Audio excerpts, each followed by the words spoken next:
Happy New Year, man. How you doing? I'm doing well, man. Good to get 2021, under the belt. It was a good year. Yes, Good year indeed. for us. I mean, I know some people had a tough year. Yeah. But we had a pretty good year. So, we gonna keep it moving, man. 100%. I feel good that I'm coming into this new year, COVID free.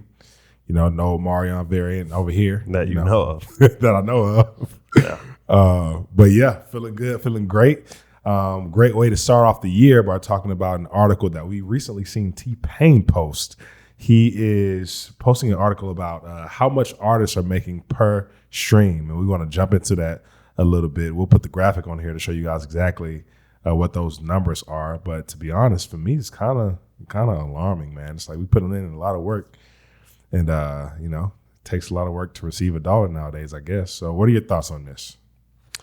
So the breakdown, if you're listening versus watching, you got the streams that make $1 on all these different platforms. So Amazon Music's like $2.49, Apple Music $128, Tidal is $78, Napster $53, Deezer $156, Pandora $7.52, YouTube Music $12.50, and Spotify $3.15.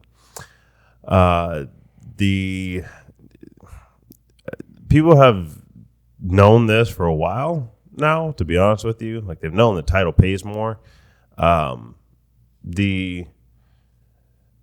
is an important lesson in being first to market. So since Spotify is, they push the heaviest at the beginning of a new craze, that's why they kept their user base. Apple Music pays a lot more, but the user interface just is not as good at all. Right. The user experience is not as good at all. So there has to be, you have to have the whole package in order to get people to move off their platform. People are very used to their platform. They like it. You don't need multiple ones with music streaming platforms. Movie streaming platforms, you can get away with that, TV and movie, because you can have different shows on there. But the music, people have tried to do the exclusive content, and it just hasn't really worked out for anybody. Tidal tried to do exclusive content earlier on. Unless you get a big batch of artists that are doing exclusive content for a platform, one or two artists really isn't going to do it these days. You're not going to get a massive amount of people following you. So the solution to all of this, as we've mentioned in previous videos, is to have a streaming platform.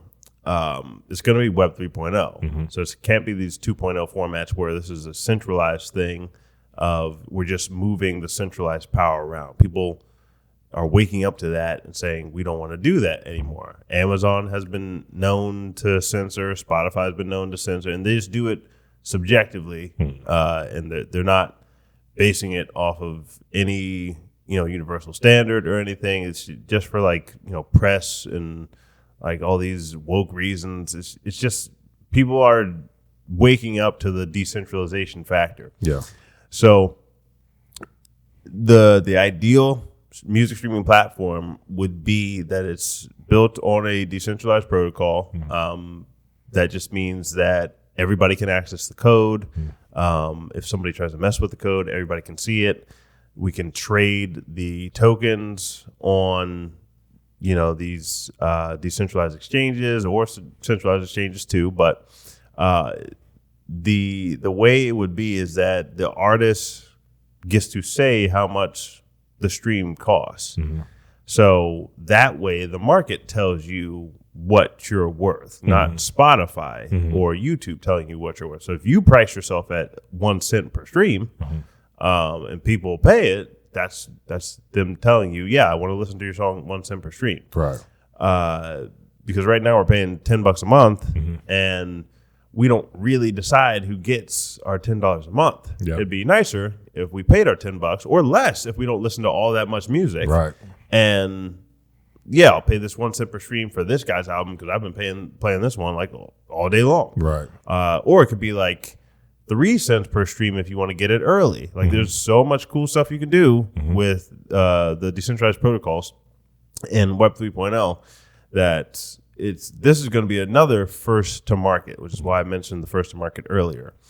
So whoever comes up with the best solution for Web 3.0, we're going to talk about it a lot as soon as it comes out, and as soon as they have a token, the one just like we did with Rally, and any other good ideas we see on the show. Obviously, we're not giving financial advice, but we're just saying, hey, I think this one's a really good idea for the future, and we're probably gonna buy some of those tokens and really take advantage of it, like we've been doing with Rally. And we launched on Rally, and let's say we have that would probably be the only time that we do sign artists. So it wouldn't be like a traditional record label structure. It would be that the decentralized structure where it's more of a partnership, because you can have smart contracts that you just push the button and say that we get 20% of every stream that comes in, or if you make these NFTs, we get 3% of the resales of all those. So you don't have to have it so centralized anymore. You can make these smart contracts. You can still have the partnerships, but it's just open. It's trustless. You don't have to worry about somebody doing something shady. It's a trustless system.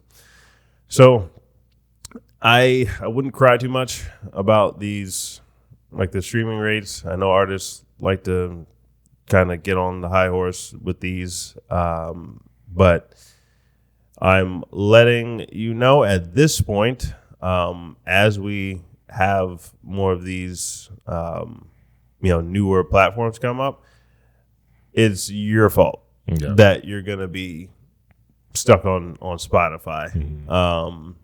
You do have to put in the work to get people to realize like how great this new thing is. Like we're going through it ourselves. I'm not preaching at you. It's because we're doing this ourselves right now. We have a token, and there's really a small percentage of our audience that really understands the token. Even we've created, it might be dozens of videos at this point.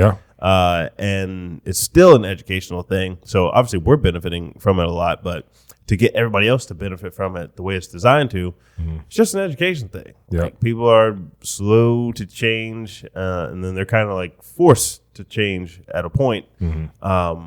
But we'll see what pans out this year. I do personally think that this year would be the year somebody's gonna have a solution to this. But we'll see. We'll see. I don't have I can't tell the future, but I do have a strong feeling that there will be a solution, the exact solution I just said this year. Like as we said in March of last year, we were talking about this whole idea of a stock market, air quotes, for artists, and we found it later that year. So stuff is moving quickly. I think the solution is going to happen this year. I don't know who's going to do it, but the old method should die out within a decade for sure. Yes, sir. Exciting times.